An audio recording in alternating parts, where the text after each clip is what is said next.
I have set out 8 pledges for policing in my manifesto, and the first of these pledges is a promise to continue to sustain and strengthen victim services with an emphasis on victims of sexual and domestic abuse.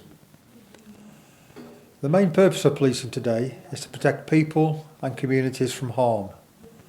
Sexual and domestic abuse causes considerable harm, and it is only right that the police, together with key partners, make sexual and domestic abuse a priority to ensure that victims of crime are properly supported and that perpetrators are quickly identified and dealt with.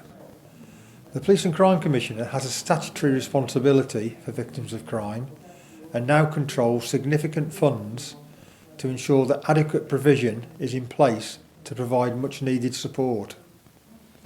I will ensure that victims of crime remain at the heart of the criminal justice system and continue to sustain and enhance the services available to them, including the strengthening of restorative justice opportunities. I have worked closely during the last 3 years with some of our key victim support providers who work with victims of sexual abuse, such as Axis in Shropshire and the West Mercia Rape and Sexual Assault Centre, who provide services in both Herefordshire and Worcestershire. The 5 community safety partnerships across West Mercia and Women's Aid provide important domestic abuse victim services.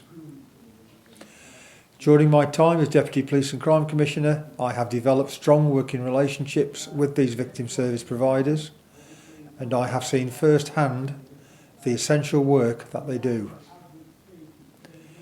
There were clearly difficulties with funding, and I was instrumental in ensuring that funding was quickly found to both sustain and enhance the services being provided.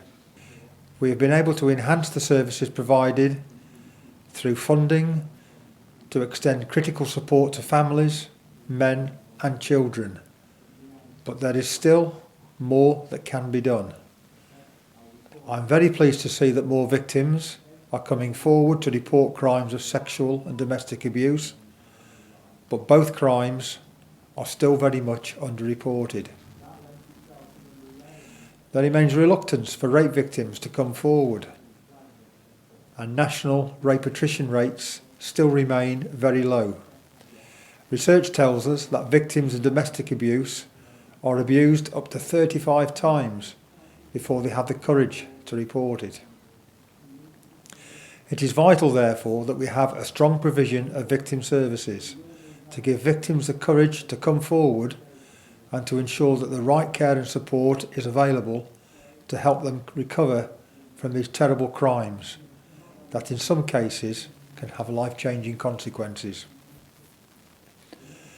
I have already been instrumental in developing a commissioning approach to secure these services, to ensure that financial support is sustainable and to provide us with the value for money through maximising the use of the financial resource that is available.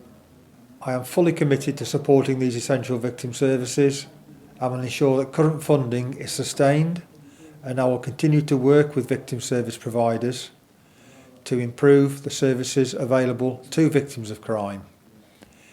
I do want to see more victims coming forward, and I do recognise that more funding will be required in the future to meet an increasing demand. Victims of crime need to be at the heart of the criminal justice system, and I will do all that I can to provide them with a strong voice and to help to improve the services available to them.